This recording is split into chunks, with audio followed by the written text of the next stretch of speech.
Sabe aquelas histórias que a gente começa super empolgado, mas que por algum motivo acabam ficando pelo caminho? Já parou para pensar para onde elas vão? Hoje, a gente vai mergulhar de cabeça num universo surreal inspirado em O Espelho das Histórias Não Contadas e tentar descobrir justamente isso: qual o destino das narrativas que a gente abandona. Pois é, a grande questão da história é essa. Uma pergunta que, vamos combinar, todo mundo que já tentou criar alguma coisa já se fez. O que acontece com aquelas ideias geniais, aqueles personagens que ganham vida na nossa cabeça, aqueles mundos inteiros que a gente começa a construir e que acabam esquecidos numa gaveta? É essa dúvida que vai perseguir o nosso protagonista, o Lucas. A jornada do Lucas começa de um jeito bem maluco, com uma queda. Só que ele não cai num buraco qualquer. Ele despenca através das camadas das próprias falhas, dos próprios arrependimentos. A gente vê flashes, o apartamento onde a filha dele, Clara, queima o passado, uma partida de RPG com os amigos congelada no tempo, uma biblioteca de luto, e tudo isso culmina com ele aterrissando num salão de espelhos, onde cada reflexo mostra uma versão distorcida e dolorosa da vida dele. E é aí, nesse salão de reflexos torturantes, que a gente chega no primeiro ato da nossa história. Um lugar com nome bem sugestivo de Hotel Vazio. Pensa num purgatório, mas não para almas, e sim para criadores e principalmente para as criações que eles deixaram para trás. E bem no centro desse salão, a imagem nossa, é muito forte. Tem um relógio macabro, todo feito de ossos de pássaros. Só que ele não marca as horas, ele derrama o tempo. Das engrenagens dele, escorre tinta, que vai formando palavras no chão. É um símbolo incrível do tempo perdido e das palavras que nunca foram escritas. E a mensagem que a tinta forma é essa aí. Dá um arrepio, né? Bem-vindo ao Hotel Vazio. Suíte 29 preparada para o hóspede eterno. Já dá para sentir o tom da coisa. O Lucas não é só um visitante, ele é o hóspede eterno. Um jeito bem sutil de dizer que sair dali não vai ser nada fácil.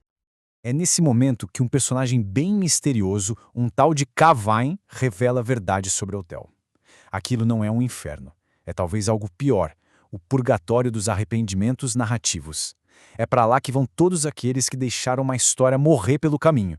E olha que louco, segundo ele, até gente como Hemingway e Kafka têm quartos reservados por lá. Ok, mas como é que esse purgatório funciona na prática? Bom, a próxima parada do Lucas é, digamos, um banquete bem grotesco.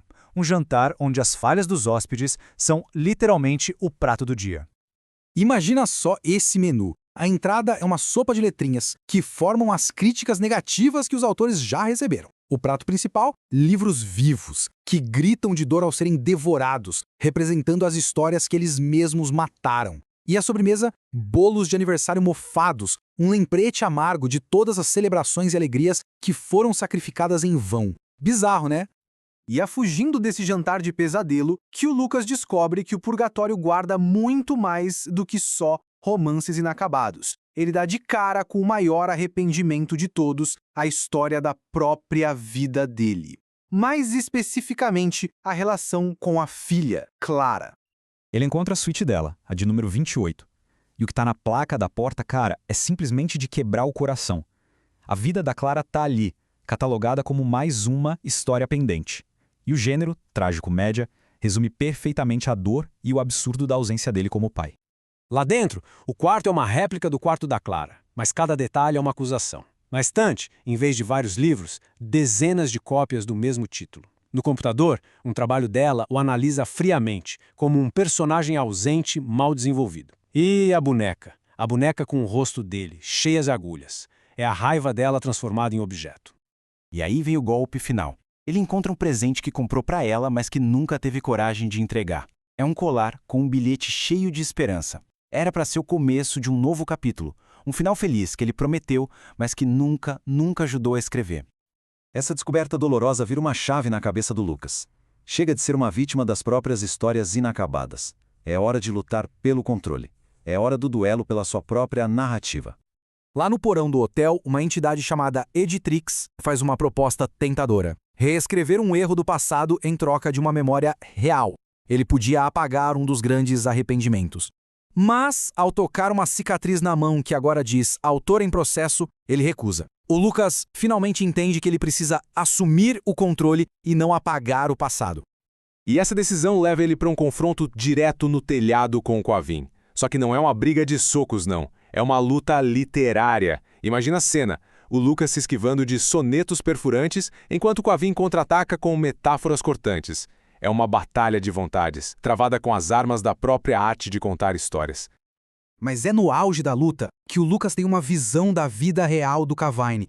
E ele descobre que o Cavine não era um guardião do purgatório, mas sim outro prisioneiro, um pai que também falhou com a filha e morreu sozinho, cheio de arrependimentos. O Cavine não é um inimigo, ele é um aviso, um espelho do que o próprio Lucas pode se tornar. E essa ficha caindo sobre o Coven muda absolutamente tudo. O Lucas percebe que não precisa derrotar o passado, mas sim aprender com ele para poder escrever um futuro diferente. É o momento em que ele deixa de ser um personagem e, finalmente, se torna o autor da própria vida. No final, oferecem a ele um contrato para simplesmente voltar à vida como era antes. Mas ele recusa. Num ato de autoria definitiva, ele rasga o papel e escreve nas próprias mãos. Capítulo final, a ser escrito em conjunto. Uma promessa clara de que, dessa vez, ele vai procurar a Clara para escreverem essa história juntos. E isso nos deixa com a poderosa mensagem final desta jornada. A ideia de que a gente não está preso a um destino pré-escrito. Nossas vidas, com todos os erros e acertos, são na verdade um grande rascunho. E a gente tem até o último suspiro para pegar a caneta, para continuar editando, reescrevendo e, quem sabe, encontrar um final melhor.